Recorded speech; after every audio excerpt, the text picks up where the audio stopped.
And we're live today. I'm here with John Hawley. Welcome, John. It's great to chat with you again. Yeah, good to see you. Thanks for having me.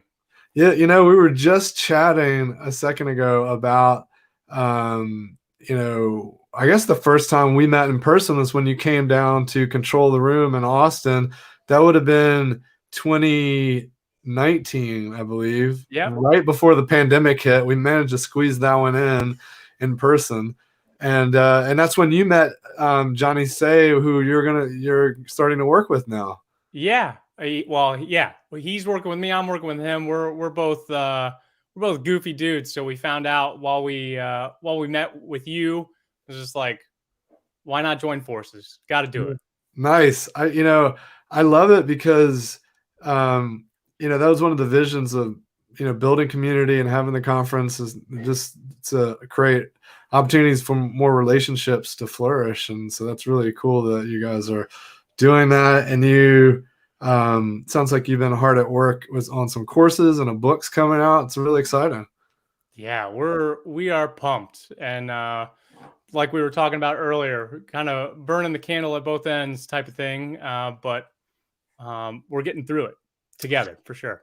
Yeah, let's talk about. So we talked about diving into that a little bit around this idea of, creating space, and specifically you were talking about time to enjoy with family, um, and I was really fascinated about the connection with your experience in the Navy, and then how that's different now that you're kind of on your own, so to speak. I mean, Yeah. you have coalitions and alliances and stuff, but like ultimately, you don't have this big institution of the Navy to lean on as far as like confidence that your family's taken care of. So how has that Yeah. shifted your approach to thinking about livelihood and taking care of the family? Yeah. So in the Navy, they have a thing. They say shipmate, self, and it always goes in that order. And if something goes wrong, you have to fight the ship. You have to take care of the ship.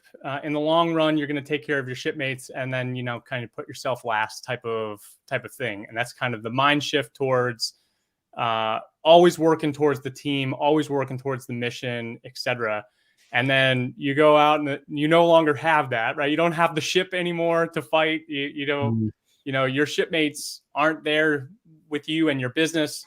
And it really boils down to you, your actions, and what you do with your family. So I flipped it. Not me. I don't take credit for it. There's a lot of great people out there that, when they introduce themselves, they start with on the opposite end of it. And so I've started to say, for the last couple of years, I've said husband, father, coach, and you can tie some other things into there. And so you just flip it, shipmate, self, and now it's time to put myself, my family first, and in doing that, hopefully the actions that I take for my business, reflect on them, reflect on the time that we get to spend together, all of the above. Yeah, you were talking about this kind of mentality of, the Navy, it's go, go, go, go. And a lot of that is born out of this mentality of, shipmate, self. And this, and the fact that there's this kind of support system there, right? We can afford to go, go, go, go because we're all there focused on the same objective. And if one person were to falter, get sick, Yep. have an issue, there's a giant, people just fall in, and everything's okay, right? Yes. And so I would imagine that would have been a difficult transition. You can't just like flip a switch and go, yeah, that sounds nice to be a father first or a husband first, but you had to break those habits. So what were some of the things that you did to kind of shift as you were moving into, more of a solo practitioner, so to speak? Sure. So I was fortunate in that I went to transition 3 times from the Navy and then once from reserve. I got out of the reserves back in June, so I'm no longer uniform. Although I still shave every once in a while, unlike you. Um, I think those transitions helped. I talked to as many mentors and coaches as I possibly could to like, what did you do during your transition? Nobody's different. I'm sorry, nobody's the same in the realm of their transition. They have their own mess to deal with, and so I kind of just cherry picked the things that mattered the most to me from what I heard, and it was just like, I think COVID played a big role in it, because you realize, oh well, these people are here. I'm working from home now because of this. These people are here all day long, and I need to be more efficient with how I have fun with them and how I enjoy their company and how I support them and all that stuff. So it was a forcing function to COVID, to be honest with you. I think I don't know if I would have the same mentality right now if we didn't go through that. It's really fascinating. It makes a lot of sense. I can't say that I've heard that exact sentiment before, but it's like it really resonates. This idea that because family's right there, it's almost like the out of sight, out of mind kind of phenomenon, right? It's not that we forget about our family, but when they're right there all the time, it's like a constant reminder that, like, I'm not playing with my daughter. I'm not playing with my daughter. I'm not, and especially if it's late in the evening and like I heard stories of colleagues where their children were like passing notes underneath the door, like I miss you and stuff. And so it's like you're reminded constantly of like, wow, how much time am I could I be dedicating to this? What's actually important and essential? No doubt.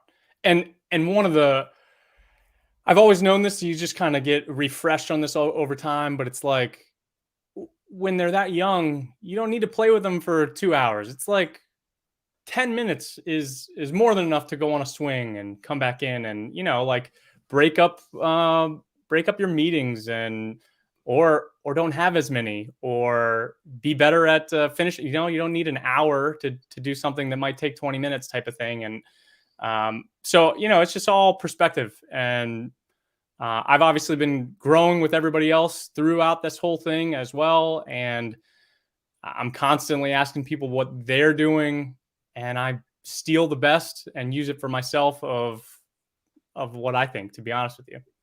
Yeah, that's cool. So like when you were talking about, I'm really curious always about kind of what we can learn from our elders, or even maybe just anybody who's gone through it before us, right? Even if they're younger than us. And so of these folks you talked to during that had kind of experienced the transition before, what was some of the better advice you got? Yeah. Best advice I've ever had. And it kind of, I mean, there's a bunch, but if I had to pick one right now, I got advice probably about 6 years ago. And this was when I went to transition from the Navy the first time. My papers were already in, I was getting out. There was almost nothing that could stop it. And it was like, if you're going to go and do this, fill in the blank, this, be the best at it. I mean, you're not going to be the best at it today, tomorrow, next month, next quarter, next year. Maybe you will. But always work towards being the best at it. Because if you have that mentality, you're always going to try to iterate and improve and make those small incremental changes that are going to make you better every single time. And you're getting the feedback, et cetera. So I took that to heart with everything. First and foremost, being a facilitator, it's like going to be the best. Not necessarily like I'm going to be better than Douglas type of thing. But in my head, I'm like, I got to be better than I was yesterday. It's like the Peloton thing, even though I haven't been on it in ages. But you want to beat yourself. You want to wake up the next morning and feel like, if past me could do this, then I can do a little bit better than that this time. With transition, with being a facilitator, with being family man, etc. It's just like, how can you be the best at this thing? And then I think that the thing that plays into that is the burnout, right? You don't want to be the best at the burnout. You got to be like, how can I be the best at mitigating and managing my mental health and all that stuff? And to be honest with you, I'm right there with everybody else trying to figure that out. No doubt.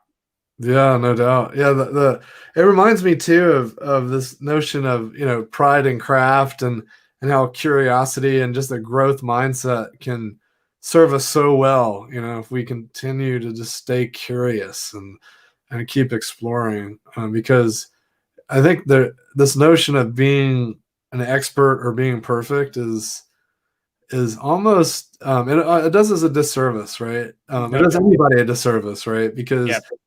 Because then you feel like you've done it, right? And then so I guess to that point, what have you found lately that has been a nice resource for leveling up, or what have you seen that's gotten you excited about kind of being the best? Yeah. Two words, starts with the same name I have, Johnny Say. Rarely have I been, and I don't want to put anybody down that I've crossed paths with over time. So I'll try to be careful with my words a little bit here. But normally, when I'm in a group of people doing anything team building or culture or strategy related, everyone's looking to me or I'm moving the ball forward. Rarely am I in the same room as somebody that actually makes me go, "Whoa, I didn't think about that. That's a great idea. We should definitely do that." And oh my gosh, I can't believe we didn't think about this before, type of thing. Like, or what if, you have these, it's the yes and mentality. It's like, well, what if we did this? And you meet somebody that's able to not judge that immediately. And you don't have to give the precursors. They go, oh, and this, and what about this? And then you come to some conclusion that never would have happened without getting through those crummy ideas or thoughts. And there's nobody that I've ever met that knows more books and podcasts and people so I don't even pretend to keep a list. I'm just like, Johnny, I need something on X. And he's like, here you go. Do you want 7 books or is 3 good? I'm like, I just need like a chapter, man. Can you synthesize it for me? Tell me what I need to know, That's Great cool. resource. It reminds me of any moment where I've found a true collaborator. And we all have met these folks, or if anyone's listening in who hasn't experienced a moment like that, keep searching because they're probably out there. These people that you just click with, and for whatever reason, they it almost feels like they're finishing your sentences, or they have that thing that you just need. And the reason that they're probably so excited to be there to help to continue the relationship is you do something similar for them. Sure. Maybe doesn't even maybe it's not even all that apparent because it comes so natural that you're like, oh, that's just me being me. Like it's not even hard work. And it's when you're in those situations and you're kind of trading, it kind of reminds me of the kind of classic negotiations recommendations, which are trading things of non-equal value. So so you're trading these skills, these capabilities of non-equal value because you don't, like it's not draining to offer these things up to your collaborator because it just flows naturally.